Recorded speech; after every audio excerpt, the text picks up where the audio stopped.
Press conference की वसादत से कि 2019 से पहले यहाँ पर एक पार्टी थी जिसका सियासी नारा ही था कि वो एटॉनमी पर उनका सियासी नारा था। तो इसी तरह दूसरी पार्टी जो थी वो सेल्फ रूल की बात करते थे। कुछ पार्टी जो थी उनमें से वो अचीवेबल नेशनहुड का भी नारा एक पार्टी यहाँ पर देती थी। तो मैं आज उनको ये कहना चाहता हूँ कि अगर आज की डेट में 2019 के बाद जो यहाँ का सियासी मंजरनामा बदल चुका है, अगर इस मंजरनामे में वो अचीवेबल नेशनहुड की बात करेंगे, वो सेल्फ रूल की बात करेंगे, वो एटॉनमी की बात करेंगे, तो हम भी उस चीज की बात करेंगे जो हम 2019 से पहले कहा करते थे। अगर उनके लिए ग्राउंड इस वक्त इस बात के लिए साजगार नहीं है तो हमसे वो कतन इस चीज की उम्मीद न रखें कि हम भी वही बात कहें, क्योंकि जो चीजें उनके लिए नासाजगार है वो हमारे लिए साजगार नहीं हो सकती है। तो मैं बस इस हवाले से मैं यही कहना चाहूँगा कि इंजीनियर साहब ने सिर्फ जो ये नारा अभी आपने कहा, सिर्फ यही एक नारा हमारे पास नहीं था, बल्कि हम जुल्म के खिलाफ भी निकले थे, जबर के खिलाफ निकले थे, करप्शन के खिलाफ निकले थे, तो इसी तरह जो नेपोटिज्म है नेपोटिज्म के खिलाफ निकले थे और हर उस चीज के खिलाफ थे जो यहाँ के जवान के दिलों को खटकता है। इसीलिए हम इस वक्त भी देखते हैं कि इंजीनियर रशीद साहब ने जो 8 साल कारकर्दगी जो उनकी है, इस वक्त अगर लोग उनके साथ जुड़ रहे हैं, इस वक्त यहाँ का यूथ अगर उनके साथ जुड़ रहा है, अगर इस वक्त 2019 के बाद उस खामोशी का, उस बेबसी का जवाब अगर यहाँ का यूथ देना चाहता है तो वो सिर्फ इंजीनियर रशीद की आवाज पर लबेक देकर कहना चाहता है। माजिद, मेरे वतन की सियासत का हाल मत पूछो, गिरी हुई है तवायफ तमाशा बीनों में। तो ये एक तवायफ बन चुकी है इस वक्त सियासत यहाँ की। यहाँ पर हम देखते हैं कि यहाँ पर ए, बी और सी का चक्कर भी चल रहा है, अवाम इस चीज़ को जानते हैं। इस वक्त अगर इलेक्शन में जो इंजीनियर रशीद साहब की बात कर रहा है वो सिर्फ अपने ज़ाती मुफाद के लिए ये बातें कर रहा है। अगर उनको इस हवाले से कोई काम करना था, क्योंकि पार्लियामेंट में उस वक्त जिस पार्टी की आपने बात की तो उनके पार्लियामेंट मेंबर्स उस वक्त मौजूद थे जब इंजीनियर रशीद साहब पिछले 5 सालों से कैद बंद की सोबतें बर्दाश्त कर रहे हैं। तो पार्लियामेंट वो एक बड़ा ऐवान होता है, वहाँ पर वो इस बारे में आवाज़ उठा सकते थे, लेकिन उन्होंने वहाँ पर आवाज़ नहीं उठाई। अब बाहर जाकर वो इस हवाले से जितनी भी सियासत करना चाहते हैं वो सिर्फ इसीलिए चाहते हैं कि यहाँ का यूथ जो है, यहाँ के लोग जो हैं वो इंजीनियर रशीद साहब को पसंद करते हैं। तो इंजीनियर रशीद साहब को एक चीज़ ऐड करूँ इसमें, अब यहाँ पर आवाम के सामने कोई बात ढकी छुपी नहीं है, बल्कि ये बात यहाँ के सब लोगों को मालूम है कि इंजीनियर रशीद साहब जब तक जेल में है उसका सियासी फायदा किस पार्टी को हासिल होगा। मैं यहाँ पर किसी पार्टी का नाम नहीं लेना चाहूँगा, लेकिन अगर उमर अब्दुल्ला साहब की तरफ से ये स्टेटमेंट आ गया है तो हम इसका बड़ा वेलकम करते हैं कि उन्होंने आखिरकार जो ग्राउंड रियलिटी है उसको एक्सेप्ट किया है। तो उनको भी चाहिए कि वो इस मामले में अगर कल को उनको कोई ऐसा प्लेटफार्म मिलता है तो वो भी इंजीनियर रशीद साहब की बात उठाएं। और इसी के साथ साथ जहां तक किसी पॉलिटिकल पार्टी का इंजीनियर साहब को बंद रखने का सवाल है, तो इस हवाले से मैं सिर्फ यही कहना चाहूँगा कि यहाँ पर किसी भी सियासी पार्टी के लीडर का जो इस वक्त कंटेस्ट भी कर रहे हैं उनका इतना कद बड़ा नहीं है जितना उनके वोटर्स उनका कद बढ़ा रहे हैं, बल्कि शायद जिनके साथ वो मिले हुए हैं उनके हक में ये बात है कि इंजीनियर साहब जो है, इंजीनियर साहब इस वक्त अवाम में न हो।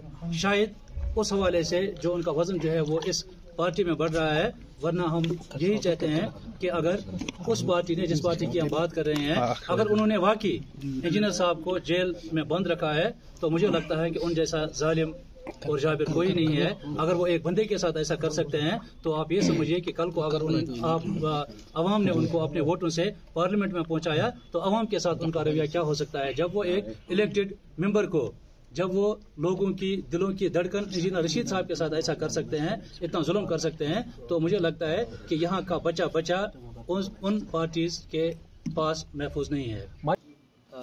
डिस्ट्रिक्ट कुपवारा में जो कि हम बहुत घूमे अबरार साहब को लेकर, या हम खुद भी डिस्ट्रिक्ट कुपवारा के चप्पे पर गए, हमें यूथ का बड़ा सपोर्ट मिल रहा है। और कई जगहों पर हमें ऐसे भी देखने में मिला कि जो घर के जो पेरेंट्स है वो एक पार्टी को सपोर्ट कर रहे हैं, लेकिन यूथ जो है वो उनके साथ घरों में वो लड़ाई झगड़े भी उनके होते रहते हैं। हमारे पास कुछ ऐसे रिपोर्ट्स भी आ गए। तो इस हवाले से हम बिल्कुल पुरुम्मीद है, हमारा सपोर्ट बिल्कुल है। लेकिन एक चीज़ है, हमारा इंजीनियर रशीद साहब जो हैं वो पिछले 5 साल से जेल में बंद है, तो उस वजह से अवामी इत्तेहाद पार्टी की पूरी क़यादत जो थी वो बिखरी हुई थी। हमने जो पिछली बार 2019 में जो हमारा वोट बैंक था वो बिल्कुल वो स्कैटर हुआ था वो, तो उस हवाले से हम उनको जमा करने की कोशिश कर रहे हैं। हमारे पास चूँकि फार्म जो है वो बिल्कुल आखिरी लम्हात में वो एक्सेप्ट हुआ, तो पिछले 3 दिनों से हमसे जितना भी हो सकता है हमने उस हवाले से कोशिश की। और हम बिल्कुल इस हवाले से मतभेद हैं कि हमारे वोटर जो हैं, हमारे सपोर्टर जो हैं वो सिर्फ बारामूला में ही नहीं है, बाकी डिस्ट्रिक्ट्स में ही नहीं है, बल्कि डिस्ट्रिक्ट कुपवारा में भी हमारी एक वोट बेस है। तो इसी तरह मैं जो आखिर पे यहाँ पर कहना चाहूँगा वो ये है कि लीडरों को, हमारे जो लीडर इस वक्त इलेक्शन कंटेस्ट कर रहे हैं, تو میں ان کو بھی اپنی طرف سے یہ درخواست کروں گا کہ ہماری سیاست الگ الگ ہو سکتی ہے، لیکن وہ الفاظ کے چناؤ میں بڑا احتیاط کریں، کیونکہ ان کے جو سپورٹرز ہوتے ہیں، ان کے جو لیڈرز ہوتے ہیں، وہ ان الفاظ کا استعمال کرتے ہیں. تو ہمیں چاہیے کہ ہم اپنی زبان سے کسی ایسی غیر مہذب یا غیر سنجیدہ لینگویج کا استعمال نہ کریں جس سے ہمارے ووٹر جو ہیں یا ہمارے سپورٹر جو ہیں وہ اس چیز کو بار بار ریپیٹ کریں اور جس وجہ سے ہم اخلاقی گراوٹ کا شکار ہو جائیں. دیکھیے، اگر ان کو ہمدردی ہوتی، پی اے جی ڈی بنا 2019 میں کلیئر کٹ، کیا رشید صاحب اس کا پارٹ تھے؟ نہیں تھے نا. کیوں؟ کیونکہ وہ ڈرتے تھے ان سے، ان کو پتا تھا اس کو نہیں لا سکتے ہیں کیونکہ اس کا گراؤنڈ فرٹائل، وہ لوگوں کی بات کرتے ہیں. اور ایک چیز، اگر عمر صاحب کو ان کی پین ہوتی، اگر این سی کو یا پی ڈی پی کو یا اپنے یہ پی سی کو ان کو کے ساتھ ہمدردی ہوتی تو انہوں نے کیوں نہیں سوچا؟ کیونکہ ہر ایک ریلیجن یہی کہتا ہے سب سے پہلے پریارٹی ہوتی ہے ایک قیدی کو چھڑانا.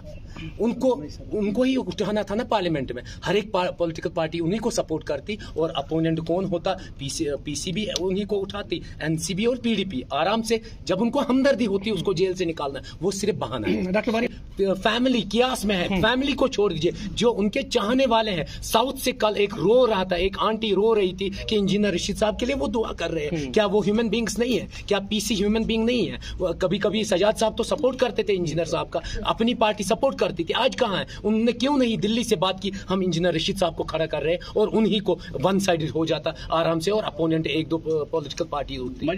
وہ بیڑیاں توڑ رہے ہیں، وہ جیل کے تالے توڑ رہے ہیں جس میں ہمارا یوتھ بند ہے، جس میں ہمارے ریلیجس اسکالرز بند ہے، جس میں ہماری بہنیں بند ہے. تہار سے لے کے یہاں تک ہر ایک اوپریشن کے خلاف وہ ووٹ ہے، ہر ایک کرپٹڈ سسٹم کے خلاف ووٹ ہے. وہ اسی پہ ووٹ دے دیجئے تاکہ وہ ووٹ کا چوٹ اور ہمارا الیکشن سمبل یہاں پر پریشر کوکر ہے اس کو اتنا ہوا بھریے، اتنا ہوا بھریے وہ پھٹ کے انجینئر رشید صاحب تہار سے نکل کے میں اس کو اس کی فیملی سے ملاؤں گا، اور ہر ایک فرد کو اس کی فیملی سے ودن 6 منتھ میں ملائیں گے انشاءاللہ جب انجینئر رشید صاحب وہاں جائیں گے. باقی صاحب سے 370 جو تھا سپریم کورٹ ہائیسٹ مطلب مانا جاتا ہے، تقدس ہے اس کا، اس نے جب نکارا تو ہمیں سوچنا چاہیے نا. دیکھیے، اگر ہم ایجوکیٹ کریں گے نا ہندوستان کے ایک ایک فرد کو، میں جاؤں گا وہاں، مجھے کوئی پالیٹکس نہیں کرنی ہے، نہ مجھے کل لڑنے دیں گے. آپ کو خود بھی پتا ہے مجھے فارم بھی نہیں بھرنے دیا گیا. میں ریسرچ اسکالرس کو یہاں سے اٹھاؤں گا. ہمارے کتنے بچے ہندوستان کی یونیورسٹیز میں، ہم ان کو ایجوکیٹ کریں گے. جب بی جے پی کو 70 سال لگے کشمیر تک پہنچنے میں، اتنی سیٹیں حاصل کرنے میں، ہمیں کیوں نہ 100 سال لگے. ہم ایک ایک یونیورسٹی جائیں گے، ایک ایک بندے سے ملیں گے ہندوستان کے پارٹس میں، اور انہی لوگوں کو فیصلہ کرنا ہے. ایک وقت ان کو سمجھ آئے گا ہم نے کشمیر کے ساتھ 2009 میں بہت برا کیا. میں آج اپنے والد صاحب کے بدلے جو ہے کمپین کرنے آیا ہوں. کل سے ہم نے سٹارٹ کیا تھا، کل ہم اوڑی بونیار گئے تھے، اور آج یہاں اس پریس کانفرنس کا صرف ایک ہی مدعا اور مقصد ہے کہ جو ہمارے وکلا صاحب ہندوارہ کے، انہوں نے آج اپنی ضمیر کی آواز پہ لبیک کہا ہے، اور انہوں نے آج میرے درد کو، میرے دکھ کو سمجھا ہے، اور انہوں نے آج ہماری حمایت کا اعلان کیا. میں تہہ دل سے ان کا شکریہ ادا کرتا ہوں کہ آج یہ ہمارے ساتھ شانہ بشانہ کھڑے ہیں، اور انشاءاللہ اپنے بل بوتے پہ یہ انجینئر رشید صاحب کے، میرے والد صاحب کے لیے کمپین چلانے کے لیے تیار ہے، اور انشاءاللہ ان کو ہم جیل سے چھڑا کے لائیں گے انشاءاللہ. باقی میری اپیل یوتھ سے یہی رہے گی کہ آپ واٹس ایپ گروپ بنائیے. ہمارے پاس جو سب سے بڑا یہ طاقت اس وقت ہے وہ سوشل میڈیا ہے. ہمارے پاس پیسے نہیں ہیں، بینرز نہیں ہیں، گاڑیاں نہیں ہیں، پوسٹرز نہیں ہیں، کچھ بھی نہیں ہے. لہٰذا یہ یوتھ تک ہے سارا، جو بھی کر بھی رہے. ہم نے بہت جگہ سے دیکھا سوشل میڈیا پہ، کہیں کپوارہ سے، کہیں اوڑی سے، کہیں بونیار سے، کہیں اولڈ ٹاؤن بارامولہ سے، ہر جگہ پہ لوگوں نے خود ہی بینرز بنائے ہیں. میں ان کا بھی شکریہ ادا کرتا ہوں، وہ بھی میرے بھائی ہے. تو میں آخر پہ یہ ان سے اپیل کرتا ہوں کہ وہ سوشل میڈیا کا جتنا زیادہ ہو سکے اتنا زیادہ استعمال کرے، اور میرے والد کو میری مدد کرے کہ میرے والد کو انشاءاللہ وہ جیل سے باہر نکالے. شکریہ.